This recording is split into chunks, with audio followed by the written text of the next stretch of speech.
दोस्तों, जैसे आप जानते पितृपक्ष की शुरुआत हो चुकी है, महालय की शुरुआत हो चुकी है, लेकिन बहुत से लोग इस पितृपक्ष के अंदर में, इस महालय के अंदर में अपने माता पिता का, अपने पूर्वजों का, अपने पितरों का श्राद्ध नहीं करते, अपने पितरों का श्राद्ध नहीं करते, तर्पण नहीं करते।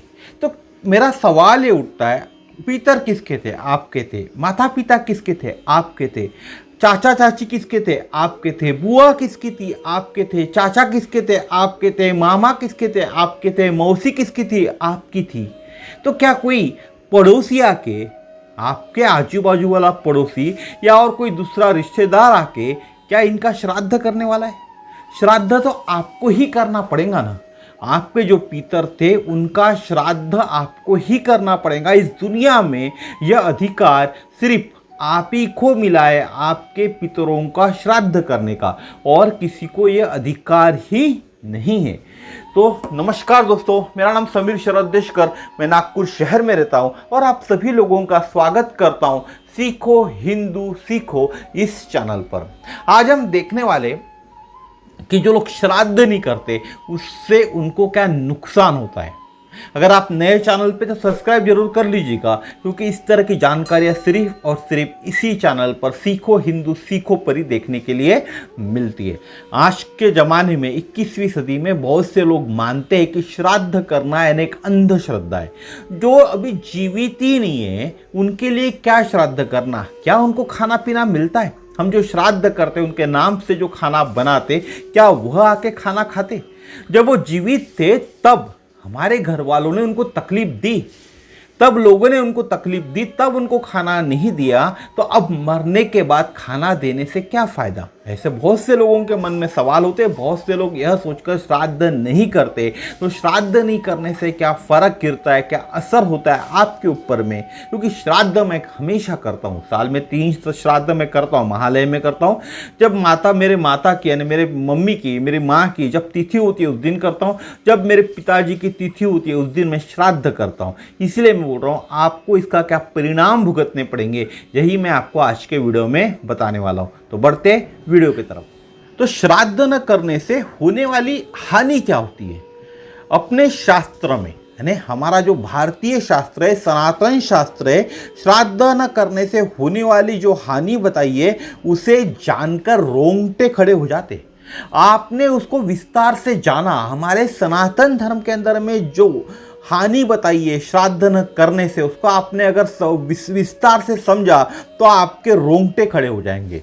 अतः श्राद्ध तत्व से परिचित होना तथा उसके अनुष्ठान के लिए तत्पर रहना अत्यंत आवश्यक है। इसीलिए इस महालय में या जब भी आपके माता पिता गुजरे हो, जो वो तिथि है, उस तिथि को आपको श्राद्ध करना ही चाहिए।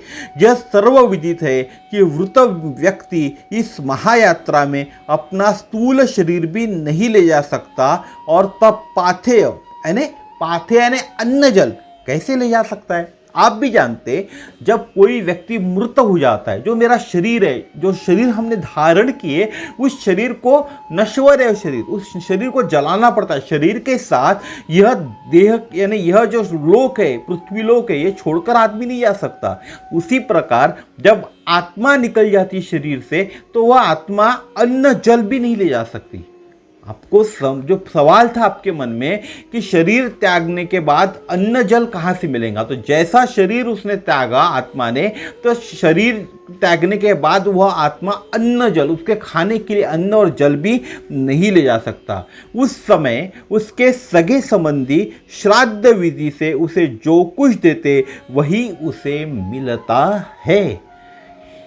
तो जब आदमी का मृत्यु हो जाती है, किसी की मृत्यु हो जाती है, तब उसके जो सगे संबंधी होते, जब वो श्राद्ध करते और श्राद्ध विधि से उसे जो कुछ भी देते वही उस आत्मा को, उस व्यक्ति को, उस मृत व्यक्ति को मिलता है।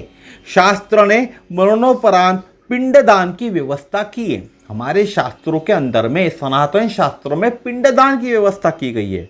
सर्वप्रथम शव यात्रा के अंतर्गत 6 पिंड दिए जाते, 6 पिंड दिए जाते, जिनसे भूमि के अधिष्ठात देवताओं की प्रसन्नता तथा भूत पिशाचों द्वारा होने वाली बाधाओं का निराकरण आदि प्रयोजन भी सिद्ध होते हैं। इसके साथ ही दशगात्र में दिए जाने वाले 10 पिंडों के द्वारा जीव को आतिवाहिक सूक्ष्म तक शरीर की प्राप्त होती है। यह मृत व्यक्ति की महायात्रा के प्रारंभ की बात हुई है। अब आगे उसे पाथे में रास्ते के भोजन, अन्न, जल आदि की आवश्यकता पड़ती है, तो उत्तम षोडश में दिए जाने वाले पिंडदान से ही उसे यह प्राप्त होता है।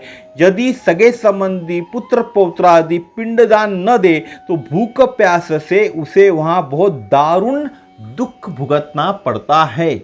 जो आपके पूर्वज है, जब आप पिंडदान करते हो तो ही जब वो उनका जो महायात्रा शुरू होती है, ये शरीर छोड़ने के बाद जो महायात्रा शुरू होती है, उस महायात्रा के दौरान उनको जो अन्न लगता है, उनको जल लगता है, उनको जो भोजन लगता है, वह भोजन जब हम पिंडदान करते तभी उनको मिलता है। अगर आप लोग यह पिंडदान नहीं करते तो आपके जो पूर्वज है, आपके जो वंशज है, पूर्वज जो हो चुके हैं, जो इस दुनिया में नहीं है, उनको बहुत ज़्यादा दारुण दुख होता है।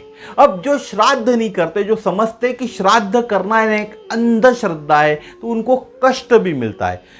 यह तो हुई, अभी तो मैंने आपको बात बताई, यह तो हुई श्राद्ध न करने से मृत प्राणी के कष्टों की कथा।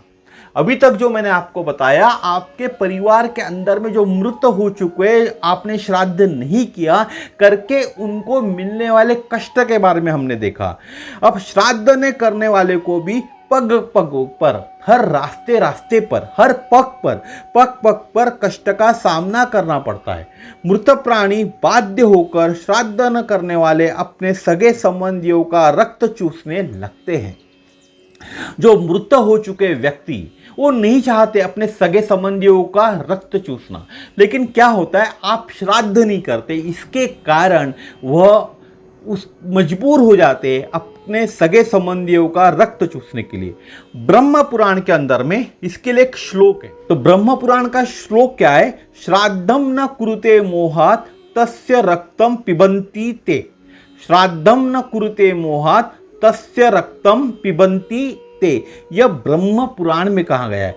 साथ ही साथ आपके जो पूर्वज है, आपके जो पूरे वंशज है, पुराने वंशज जो हो चुके, वह आपको श्राप भी देते, वह आपको शाप भी देते। वो श्राप क्या है? नागर खंड के अनुसार पितरस्य शापम दत्वा प्रयान्तिच, पितरस्य शापम दत्वा प्रयान्तिच। फिर उस अभिशप्त परिवार को जीवन भर कष्ट ही झेलना पड़ता है। जो व्यक्ति श्राद्ध नहीं करता, अपने परिवार में जो गुजर चुके, जो माता पिता उनके गुजर चुके, जो उनके पूर्वज है, उनका श्राद्ध नहीं करता, तो उस व्यक्ति को, उस परिवार को जीवन भर कष्ट ही कष्ट झेलना पड़ता है। उस परिवार में पुत्र उत्पन्न नहीं होता, कोई निरोगी नहीं रहता, लंबी उम्र यानी लंबी आयु लोगों को नहीं मिलती, किसी तरह का कल्याण नहीं प्राप्त होता और मरने के बाद नरक भी जाना पड़ता है। यह सब समस्या किनको होती है? जो लोग श्राद्ध नहीं करते, अपने परिवार के लोगों का, जो पूर्वज है उनका श्राद्ध नहीं करते, मृत व्यक्तियों का श्राद्ध नहीं करते, उनको यह भुगतना पड़ता है। तैत्तिरीय उपनिषद है, उसमें भी कहा गया है, देव पितृ कार्यभ्याम न प्रमिदितव्यम, न प्रमिदितव्यम। अर्थात इसका अर्थ क्या है? देवता तथा पितरों के कार्य में मनुष्य को कदापि प्रमाद यानी अवधानता, लापरवाही नहीं करना चाहिए। किसके कार्यों में? देवता तथा पितरों के कार्यों में किसी भी मनुष्य को लापरवाही नहीं करना चाहिए। प्रमाद से यानी लापरवाही से प्रत्यवाय होता है, यानी पाप दोष लगता है। अगर आप भगवान यानी देवता और पितरों के कार्यों में लापरवाही बरतते हो तो आपको पाप दोष लगता है। इसीलिए आपको आपके पितरों का, आपके पूर्वजों का, आपके माता पिता का आपको श्राद्ध करना चाहिए। तो दोस्तों, मैंने आपको आज के वीडियो में बताया कि श्राद्ध न करने से क्या होता है।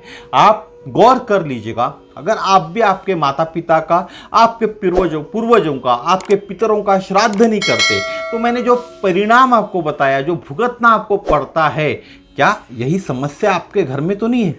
बहुत सारे लोग बीमार तो नहीं है आपके परिवार के, एक बार चेक जरूर कर लीजिए। इसीलिए श्राद्ध करना चाहिए। फिर से बता रहा हूँ, महालय जब आता है, महालय में श्राद्ध करना चाहिए। आपके पितरों का, आपके माता पिताओं का, पुरों का श्राद्ध होता है इसके अंदर में।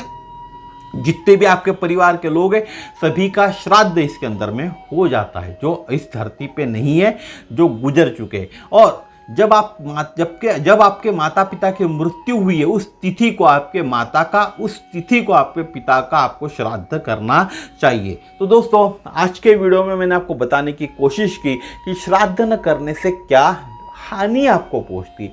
इसीलिए आज से ही श्राद्ध करना चालू कर दीजिएगा। पितृमोक्ष अमावस्या आने वाली है, अगर अभी भी आपने नहीं किया तो पितृमोक्ष अमावस्या को आपके परिवार में जो लोग गुजर चुके हैं, जो लोग अभी जीवित नहीं है, आपके पितर है, उनका श्राद्ध जरूर कीजिएगा। तो दोस्तों, आज का वीडियो यहीं तक था। कल फिर मिलेंगे इसी तरह के नए वीडियो में नए विषय के साथ। नमस्कार, जय श्री राम, जय हिंद। भगवान आपको खुश रखे।